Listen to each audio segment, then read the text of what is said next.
잠깐 은혜를 나누려고 합니다. 2016년도 우리 누가 맞고 싶어서 맞으셨나요? 한 살 더 먹는 거 좋으신가요? 아니죠. 그런데 우리와 의자에 상관없이 2016년을 맞았습니다. 그리고 지금 우리는 2016년 첫 주일 오후에 이곳에 모여 하나님께 예배를 드립니다. 예배라는 것은요, 하나님의 부르심과 인간의 응답이라는 차원에서 드려집니다. 그래서 신령한 진정한 예배를 드리면 그곳에 하나님이 임재하시고 만나 주십니다.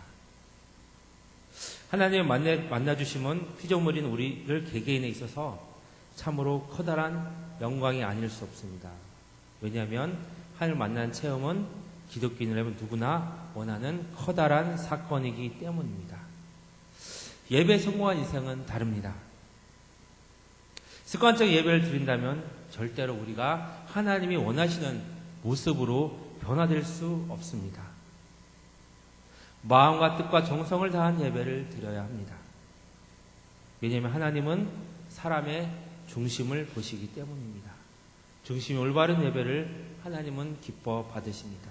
그리고 그 예배에 응답을 하십니다. 그래서 예배를 잘 드리면 하나님 만나주시고 개개인의 인생 가운데 변화가 일어납니다. 하나님 만나는 체험을 하기 때문에 그런 일이 일어나는 것이죠. 하나님의 인격적으로 만남으로 어떻게 됩니까? 인격적으로 만남으로써 그 한 사람이 하나님의 형상으로 회복되어지기 시작합니다. 나의 꿈과 나의 욕심이 아닌 하나님의 꿈과 비전을 이루어가기 위한 하나님의 사람으로 변화되기 시작합니다.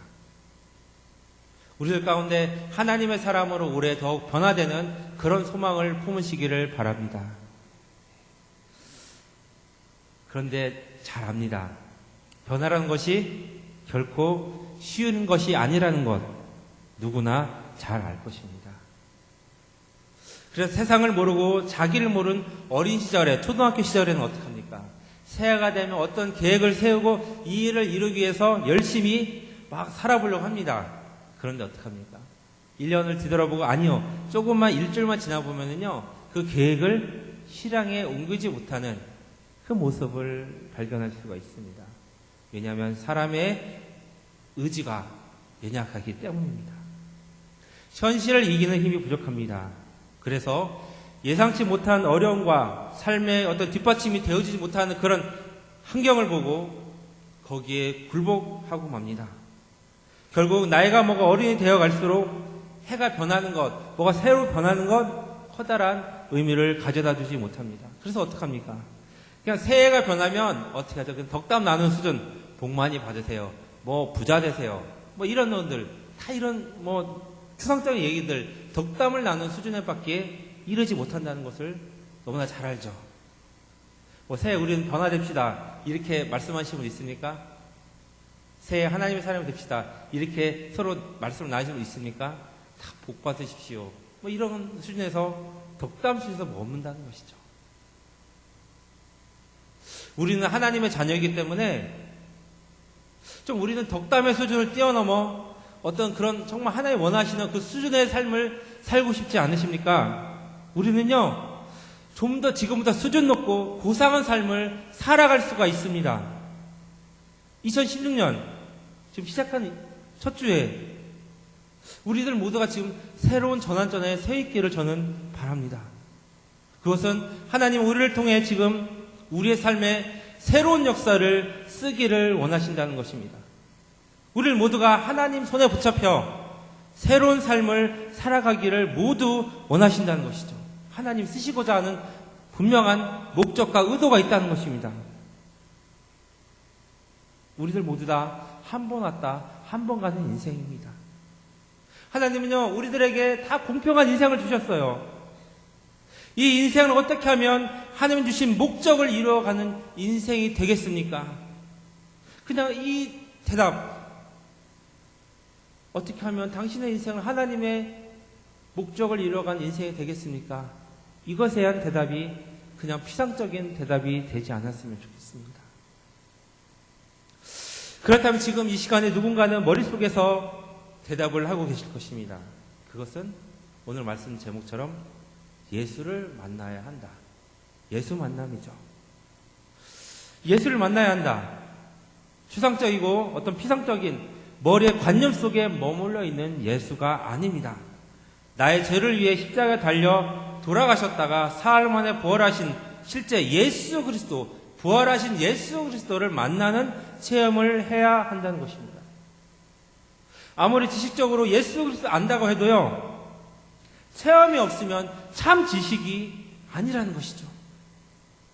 참 지식은 우리가 아는 것을 체험할 때 참 지식이 됩니다. 참 지식을 가질 때 사람들 어떻습니까? 정말 깨달음, 어떤 충격을 얻습니다. 그리고 어떻게 합니까? 지식으로 잘못 알고 있던 과거의 지식들을 미련 없이 버리는 일들을 합니다. 오늘 우리는 말씀을 통해 사도 바울이 잘못된 지식을 가지고 잘못된 방향으로 살아가다가 참된 지식이신 예수 그리스도를 만나고 변화가 일어나는 말씀의 부분을 나누려고 합니다. 또한 잘못된 자신의 열정이 얼마나 그 힘겨운 시간을 통해서 변화되어서 방향 전환을 하게 되는지 말씀을 통해 잠깐 생각해 보려고 합니다. 우리는 늘 듣는 사도 바울, 그분도 처음부터 하나님을 온전하게 아는 그런 분이 아니셨다는 것이죠. 그렇지만 그분에게 있어서는 크게 사야 될 것은 자신의 삶을 진리라고 생각하는 것에 물불 가리지 않고 과감하게 내어 던졌다는 것입니다. 그 용기가 있죠. 내가 믿는 진리라고 생각하니까 나의 모든 것, 목숨과 열정과 모든 걸 다해서 던진 사람이 바로 사울이라는 이뿐입니다. 참으로 믿음의 용기가 돋보이는 사람입니다. 하나님은 사울이라는 분이 언제까지 열정을 다해 변함없이 한 길을 가는 사람인지 보고 있었습니다. 그리고 그의 일관성이 변함없이 그의 열정을 다한 삶의 결과는 어떻습니까? 오늘 읽진 않았지만 8절에서 사울이 교회를 핍박하는 일을 앞장선 모습의 말씀을 표현하고 있습니다. 자신이 하는 진리를 지키기 위해 스데반이라는 집사가 돌에 맞아 죽는 것도 합당하게 여깁니다. 어떻게 사람이 다른 사람에게 죽는 것을 보고 합당하게 여기겠습니까? 심지어 그 일이 있고 나서 뿔뿔이 흩어지죠. 뿔뿔이 흩어진 그 성도들을, 교회를 소탕하는 대대적인 작전을 벌인 사람이 바로 사울이라는 사람입니다. 사도 바울이 변화되기 전에 이름이 사울이죠. 이렇게 열정을 다해 자신이 믿고는 진리를 지키기 위해 사는 사울의 모습 어땠을까요? 1절을 보면 이렇습니다. 사울이 주의 제자들에 대하여 여전히 위협과 살과 등등하여 대제사장에게 가서 라고 말씀하고 있습니다. 사울은 주님의 제자를 죽이려고 바짝 추적하고 있었습니다. 이는 위협과 살기가 등등하다고 표현하고 있습니다. 은혜로운 모습입니까? 여러분 잘 아실 것입니다. 위협과 살기가 등등한 사람은요, 눈에서 레이저가 나가요. 뭔가 죽이려고 막 하고요. 정말 얼마나 무서운지 모릅니다. 이런 모습을 사울이 하고 있었다는 것이죠. 눈에 살기가 가득한 사람이 얼마나 섬뜩합니까? 지금 옆에 계신 분들 쳐다보면 살기가 가득합니까? 아니에요. 어떤 분은요, 얼굴에 미소가 넘치고요, 행복해가지고 막 웃고 있죠. 그런데 나가보십시오. 길 가다 보면은요, 조금만 건드려도 또 죽어. 이렇게 하는 사람이 있다는 것이죠. 왜 그렇죠? 그 마음속에 어둠이 있기 때문입니다. 사울도 이 모습이 천사를 가장한 사단의 모습을 하고 있었다는 것이죠.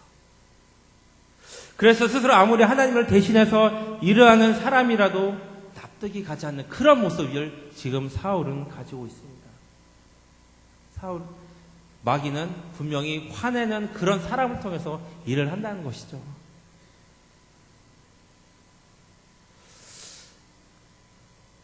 사단은 어떻게 해서든지 사람을 죽이고 해치는 일을 좋아합니다.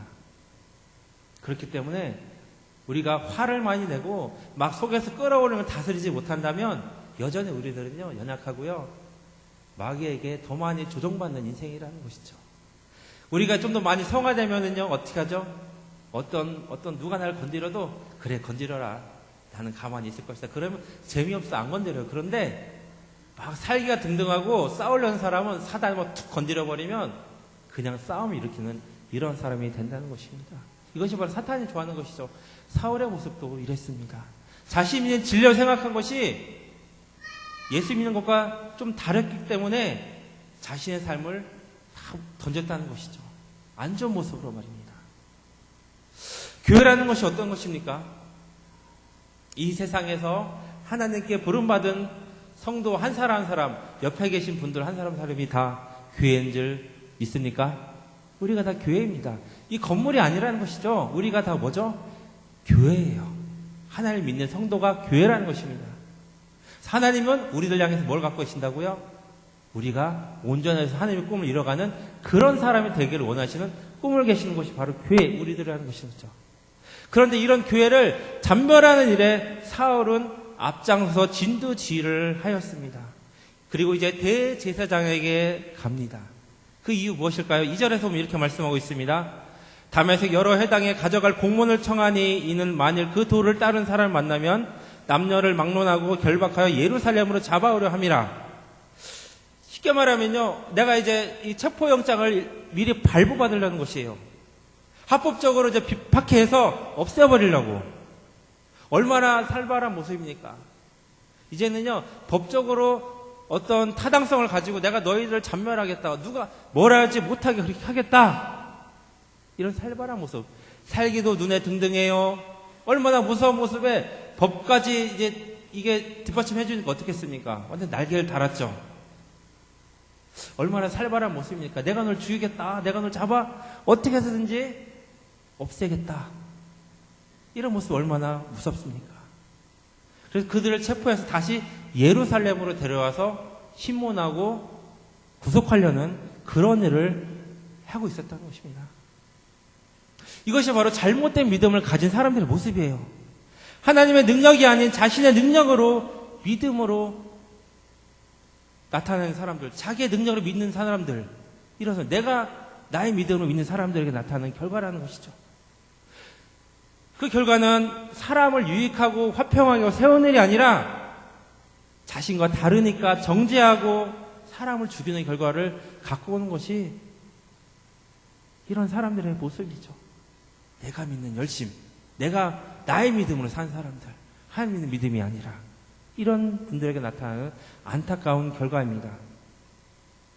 이런 모습을 보고 안타까워하는 분이 계셨습니다.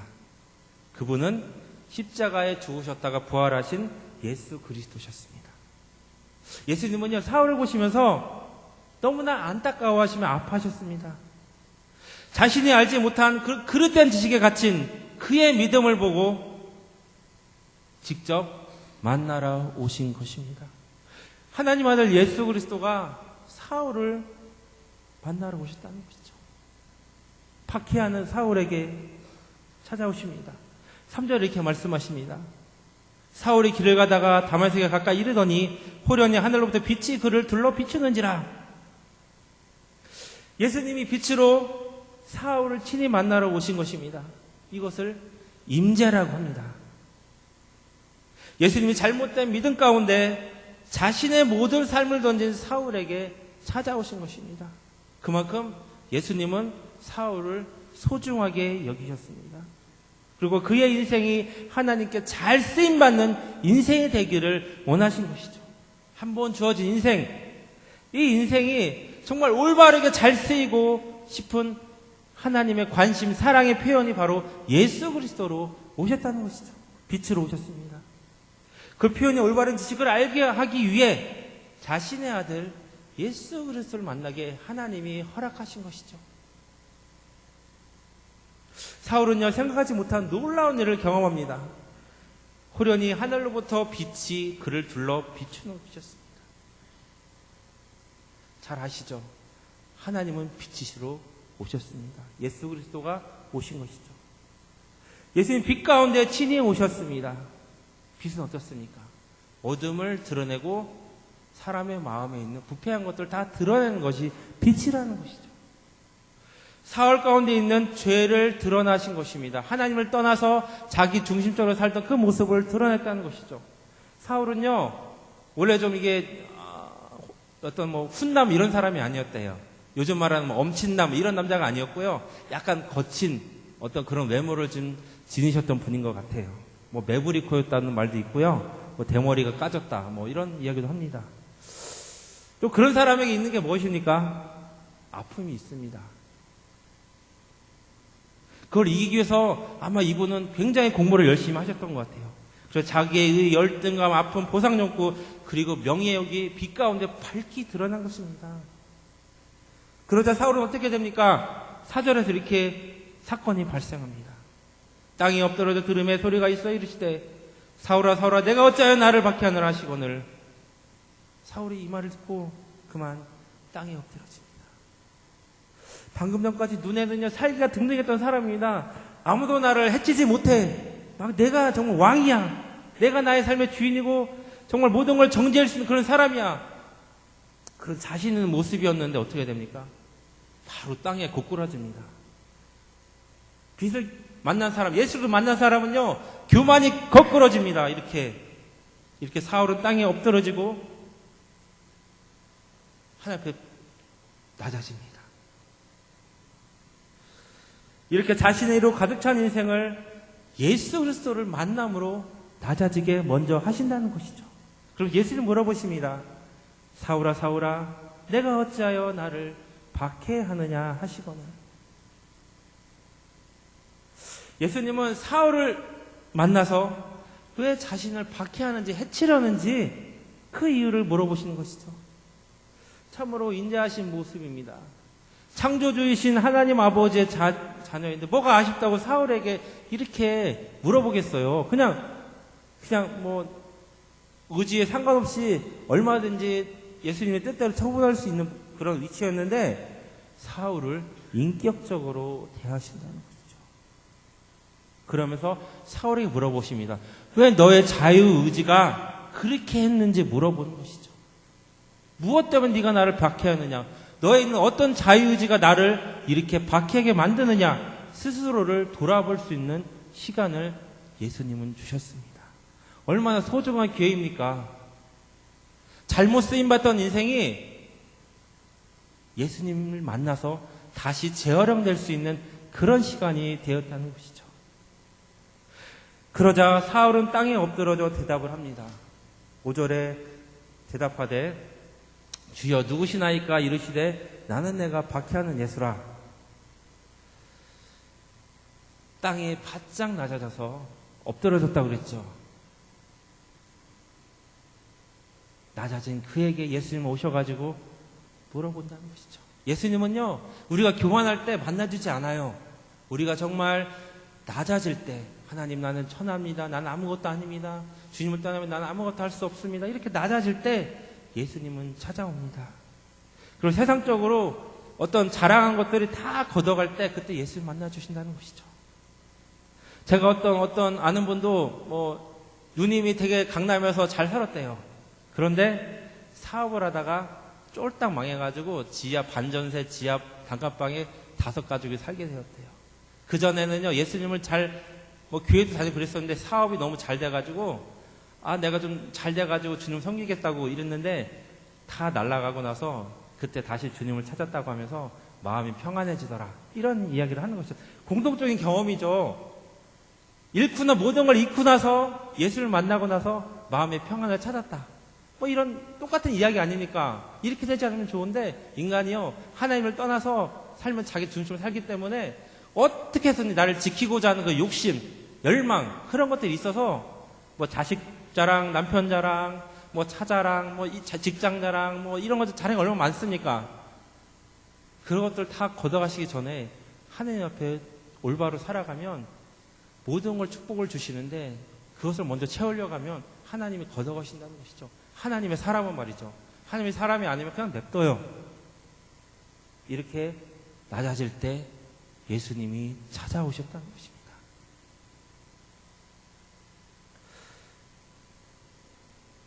그때 사울이 어떻게 물어봅니까? 주님 누구십니까? My Lord, 나의 주인이시여. 사울은요, 예수님을 주님이라고 부르며 자신의 주인으로 여기는 말을 합니다. 그게 입술의 고백이죠.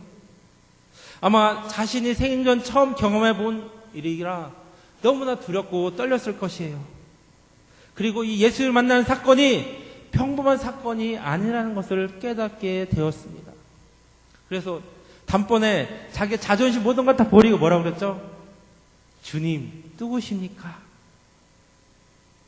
자신의 주인이신다. 난 이제 당신을 나의 주인으로 모시겠습니다. 그런데 당신은 누구십니까? 이렇게 물어보는 것이죠. 그러자 예수님은 사울에게 대답을 합니다. 나는 내가 핍박하는 예수다.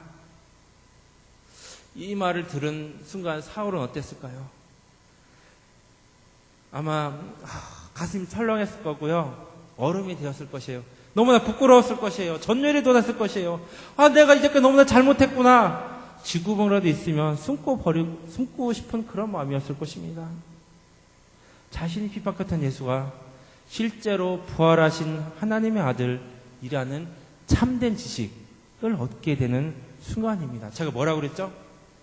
그냥 머릿속에 있는 지식은 그 많은 정보 중에 하나에 불과하지만 참된 지식은요, 머릿속에 있는 지식이 경험이 되고 체험이 되어질 때 진짜 지식이 된다는 것입니다.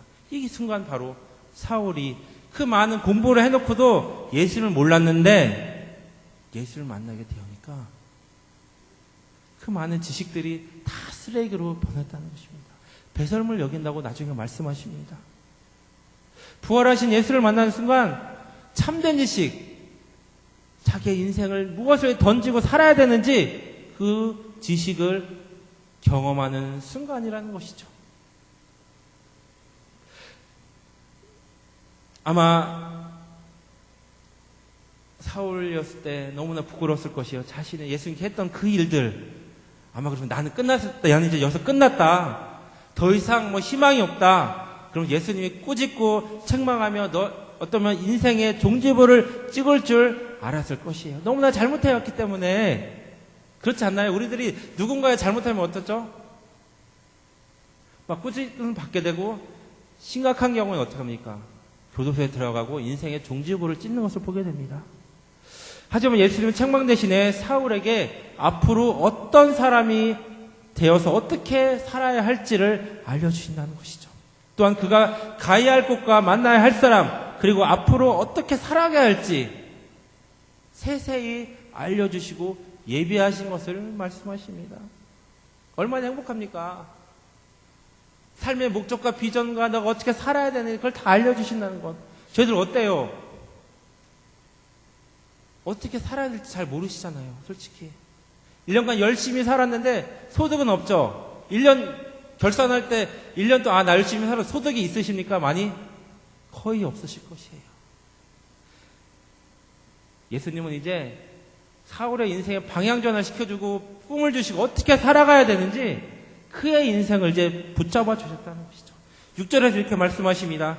너는 일어나 시내로 들어가라. 내가 행할 것을 내게 이를 자가 있느니라 하시니 자 이제 사울에게 먼저 가야 할 곳을 알려주십니다. 이제까지 살아온 것이 잘못됐으니까 이제 어떻게 살아야겠어요.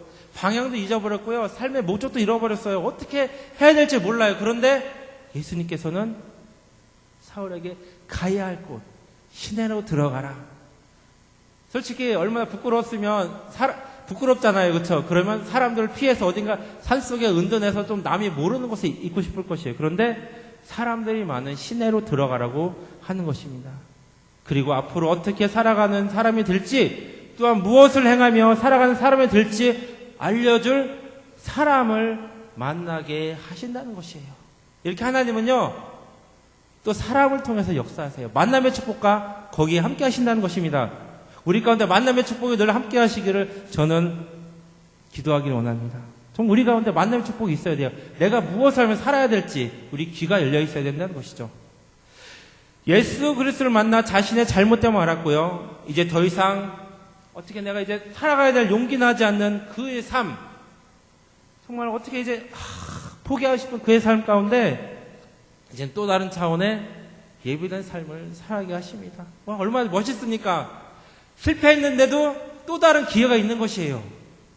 여러분들, 우리 인생에 실패하면 얼마나 창피하고 숨고 싶습니까? 그런데 예수를 만나니까 또 다른 인생의 길이 열렸다는 것입니다. 비고비인 사회를 당해서 이제 예수님은 당신이 원하는 삶으로 그 빈 공간을 채워가시길 원하시는 것이죠. 실제로 부활하신 예수 그리스도를 만난 체험할 사람은 어떤 처음에 그 삶의 목적과 방향을 상실하게 됩니다. 왜냐하면 너무나 다르기 때문이죠. 세상에 가르쳐주는 것, 너 자신을 위해 살라, 너의 부를 위해 살라, 내 가족을 위해 살아라, 뭐 때가 되면 시집장가 가고 차 사고 주택 사고 뭐 이렇게 살고 또 나중에 은퇴하면 여행 가고 이렇게 살아라, 이렇게 가르쳐주는데 예수를 만나면 다른 것을 가르쳐준다는 것이죠. 예수를 만나면 그 거룩한 체험을 하면 부끄러워지는 것이에요. 그래서 어떻게 하죠? 삶의 목적과 방향, 무엇을 위해 살아야 되는지 비전까지도 상실하게 된다는 것이죠. 이제 사울은요, 자신이 살아오던 삶의 목적과 방향 그리고 비전을 새롭게 설정하고 살아가야 하는 시간이 왔습니다. 우리 개개인 삶 가운데도요, 예수를 만나게 되면은 삶의 목적과 비전과 방향이 달라져요. 어떻게 해서 예수를 만나고 나면 과거의 나의 모습 너무 부끄러워, 나의 과거를 묻지 마세요, 막 이렇게 돼요. 그쵸? 그래서 새로운 사람으로, 다시 말하면 하나님의 원하는 사람으로 만들어져 가고 살아갈 수 있는 사람을 변화된다는 것이죠. 그리고 그 목적과 방향 그리고 비전을 수정해야 되는 그 시간을 맞닥뜨리게 된다는 것입니다. 그래서 맞닥뜨리는 것은 내가 원해서 만나는 것이 아니라 원치 않지만 반드시 만나고 겹쳐야 될 그 시간을 한국어 표현을 맞닥뜨리다라고 표현을 하고 있습니다. 이는 원하지 않지만 성령의 강권적 역사에 의해 일어납니다. 우리들 가운데 예수 그리스도를 만난 경험을 하신 분들이 반드시 계실 것입니다. 어떤 분은요, 저 먼 과거의 이야기일 수도 있고요. 누군가는 현재도 생생하게 살아서 체험하는 예수와 함께 호흡하고 사시는 분도 있을 것이에요. 이 놀라운 일을 체험한 사람입니다. 예수님과 함께하는 삶이 얼마나 행복한 삶인지요. 그래서 예수님과 함께 영원히 살고 싶어합니다. 극단적으로는요, 세상으로부터 벗어나기를 원하는 사람들도 있습니다. 중세에는요, 수도원이라는 곳에, 그런 곳에 들어가 공동체를 형성해서 살았습니다. 예수님과 함께하는 삶이 너무나 행복하기에 세상과 등진다고 해도 바꿀 수 없는 기쁨이 있습니다.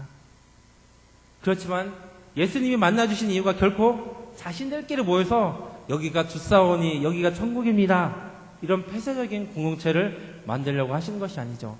예수님은요, 우리를 통해서 이 땅이 하나님 나라로 회복되어 가기를 원하신다는 것이죠. 예수님이 만나주신 이유는 하나님의 꿈을, 다시 말하면 이 땅에 우리를 통하여 하나님 나라가 임하게 하려는 것입니다. 삶의 방향과 목적 그리고 비전의 수정은 쉬운 일이 아닙니다.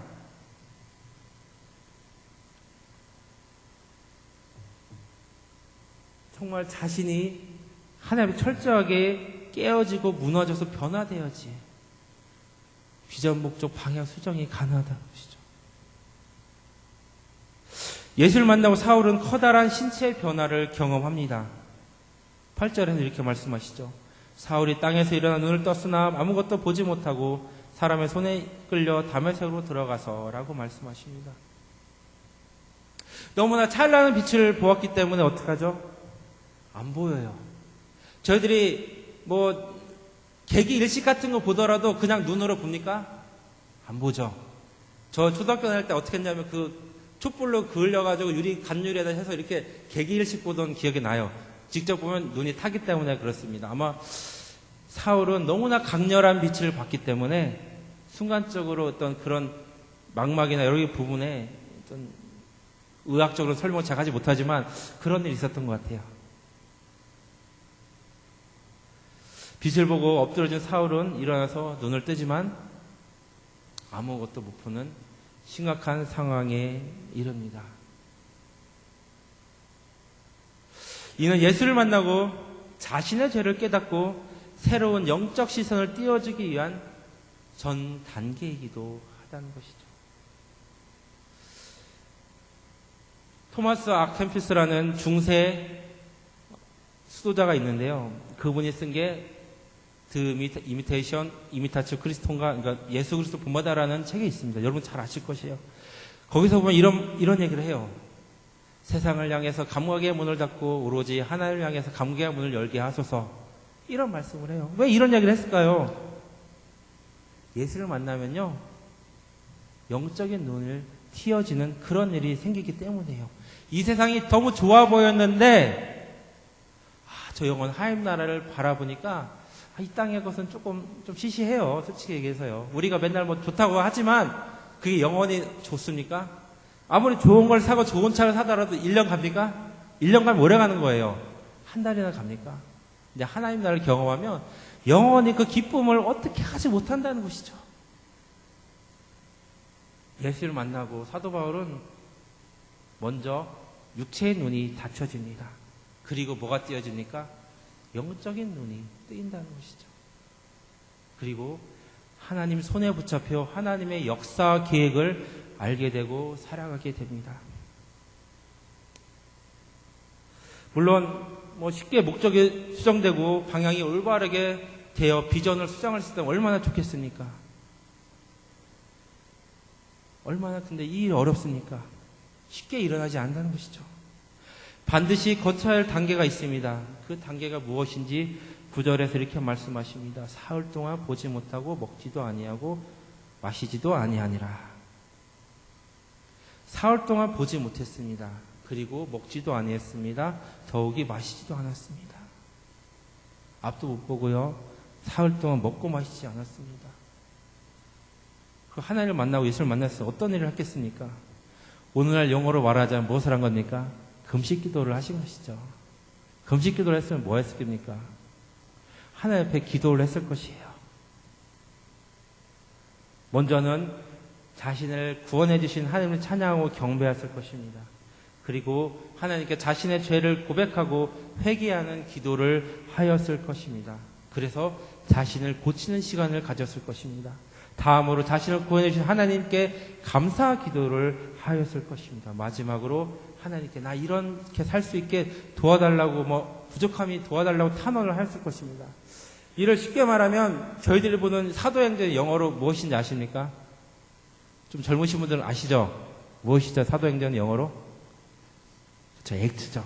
여기서 기도도 액트입니다. A는 뭐냐면 adoration, C는 confession, T는 thanksgiving, 그리고 S는 supplication. 이렇게 네 단어. 하나님을 경배하고 그 다음에 자신의 죄를 고백하며 또 하나님께 감사하고 그리고 마지막에 탄원하는 것. 네 가지. 이 기도 생각이 있다는 것입니다. 그런데 사흘이라는 시간을 이런 시간을 갖는데 물론 기쁘기도 했겠지만 얼마나 고통스럽겠습니까? 자신의 삶을 얼마나 돌이키면서 정말 눈물 콧물 흘리면서 아마 회개했을 것이에요. 너무나 고통스러웠을 것입니다. 물론 그 사흘간의 시간은 여기에 정확히 기록이 되어 있지 않지만 잘 아시죠?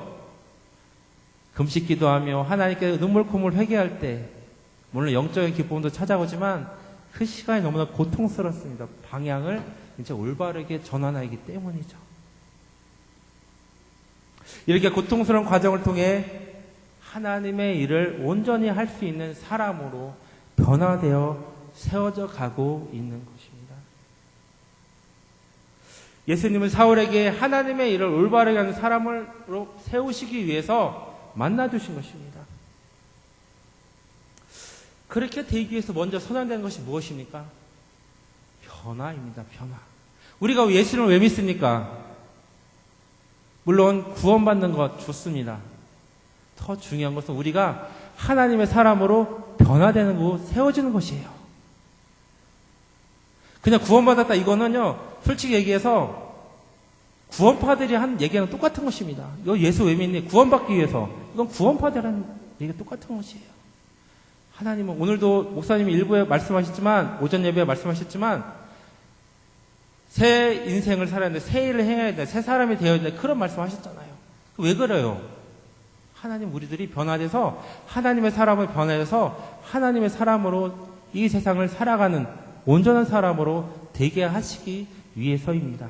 좀 다투는 사람이었다면 조금 참고 하나님의 그런 임재가 임하는 그런 인생을 살게, 좋은 말하고 기쁜 말하고 영적으로 충만한 말을 하고 남을 풍성하게 해주는 그런 삶을 살아갈 수 있게 하나님이 지금 원하신다는 것이죠.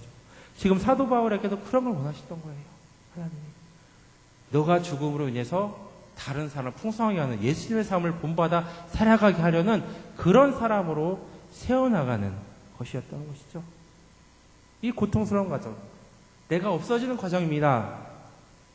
왜냐하면 나를 둘러싸고 있던 세상의 것들, 내 자신 내면에 있는 것들을 철저하게 버리는 시간이기 때문입니다.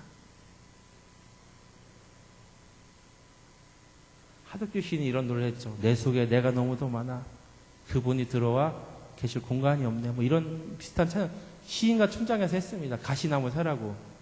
근데 요즘에 좀 많은 사람들이 리메이크해서 얼마 전에 블로그를 했는데요. 그 찬양을 들으면 눈물이 나요. 저도 굉장히 자아가 강한 사람이었기 때문입니다. 에고가 강했습니다. 남이 나를 공격하면 저도 방어를 바빴고요. 상처에 둘렸던 사람이고요. 나를 늘 지키고자 사람과 관계를 단절히 했던 사람 가운데 한 사람입니다. 그런데 예수를 만나는 순간 다 깨졌다는 것이죠.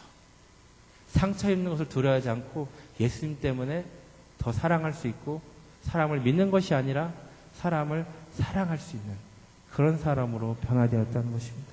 사도 바울 그랬습니다. 자기가 아는 지식 때문에 진리 때문에 남을 죽이고 해치는 일에 앞장섰던 사람입니다. 그런데 어떻게 됐습니까? 예수를 만나고 나서 나중에 사울이 사도 바울로 아포스톨로 바뀌고 나서 그의 삶이 나중에 정말 다른 사람 풍성한 삶, 예수를 따르는 삶을 어쨌든지 살게 하려고 자신의 삶을 내어 던진 그런 위대한 사람이 되어서 신약 성경의 절반을 기록하는 그런 위대하신 분이 되었다는 것이죠. 그것이 무엇입니까? 하나님이 사용하셨다는 것이에요. 내가 나의 인생을 지키려고 살면은 우리의 이름 다 없어지고 그냥 무덤에 묻히거나 역사 속에 사라집니다. 그런데 우리가 하나님 손에 붙잡히면 변화된 인생을 살아가면 우리의 역사는, 우리의 인생은 달라지고 남들에게 귀감이 되고 그 이름만 들어도 가슴이 따뜻해지는 그런 사람이 된다는 것입니다. 우리는 압니다. 새해가 되었다고 새로운 일을 절대로 시작할 수 없다는 것을 알아요. 새로운 일을 시작하기 위해서는 어떻게 해야 됩니까? 우리가 변화되어야 돼요. 철저한 변화가 일어나야 합니다. 철저한 변화가 일어나기 위해서는 나의 죄를 위해 십자가에 달려 돌아가신 예수 그리스도, 그 부활하신 예수 그리스도를 만나야 한다는 것이죠. 예수님의 제자들도 부활하신 예수를 만나기 전까지는 자기 안의 신앙, 자기의 욕심을 채우기 위해서 예수를 따라다녔습니다. 그런데 부활하신 예수 그리스도를 만나고 나서 철저하게 달려주고 자신의 인생을 다 드리고 지금도 2000년이 지난 우리들 가운데 얼마나 귀감과 그분을 생각하니 마음이 따뜻해져. 이런 2000년이 지났는데 지금까지 우리에 영향을 미치고 있습니다. 우리는 한 세대가 지나가면 잊혀질까요? 안 잊혀질까요? 우리 인생 어떤 인생이 되고 싶습니까? 우리가 정말 누군가에게 어떤 좀 하나님의 사람으로 살아가려면 우리 자신을 먼저 변화가 일어나야 됩니다. 우리가 십자가에 달려 돌아가신다가 삶에 부활하신 예수 그리스도를 만나는 것이죠. 예수를 만나는 것이 변화의 시작이며 새로운 삶의 출발점입니다. 우리들은요, 하나님 앞에서 보다 철저히 회개하는 시간이 필요합니다. 회개한다는 것은 무엇이냐면 하나님을 떠나서 나 중심적으로 살던 것, 나의 욕심을 쫓아 살던 것, 나의 명예, 나의 힘, 나의 권력, 나의 완력에 살던 것들 다 포기하고 나 중심적으로 살았던 것 다 버리고 포기하고 하나님 앞에 돌아가서 그분 안에서 사는 삶을 살아야 된다는 것이죠. 하나님을 알아가는 시간이 필요합니다. 하나님은 지식이 우리 가운데 충만해져야 됩니다. 예배를 통해서, 기도를 통해서, 말씀을 통해서 하나님 앞에 나아가야 합니다. 그래서 우리가 변화되어 새롭게 되어지고 새롭게 쓰여지는 시간을 가져야 합니다. 그런 사람을 통해서 하나님은 새로운 일을 시작하시며 한 사람의 인생에 새로운 역사를 쓰시기 시작할 것입니다. 제가 아는 목사님 이런 표현을 하시더라고요. 하나님께 어떻게 얻어낸 인생인데 우리들 인생 다 소중합니다. 시시한 인생 하나도 없어요. 어떻게 얻어낸 인생인데 이 인생을 하나님 앞에 손에 붙잡혀 쓰임받는 원주교회 성도님들 되시기를 기도합니다. 이 시간 하나님께 철저히 돌아가는 좀 기도를 합시다. 그래서 우리 가운데 정말 근본적인 변화가 일어나 하나님 보시기에 정말 쓰실 수 있는 그런 사람들을 세워지게 해달라고 우리 시간 잠깐 조용히 하나님 저도 변화를 받고 싶습니다. 나의 인생도 새롭게 쓰이고 싶습니다. 한 2016년도 시작했는데 첫 주인데 정말 저도 예수를 만나서 참된 변화가 일어나 새로운 삶을 살아가고 싶습니다. 우리 입술로 잠깐만 고백하는 시간을 갖도록 하겠습니다. 함께 기도하겠습니다. 하나님,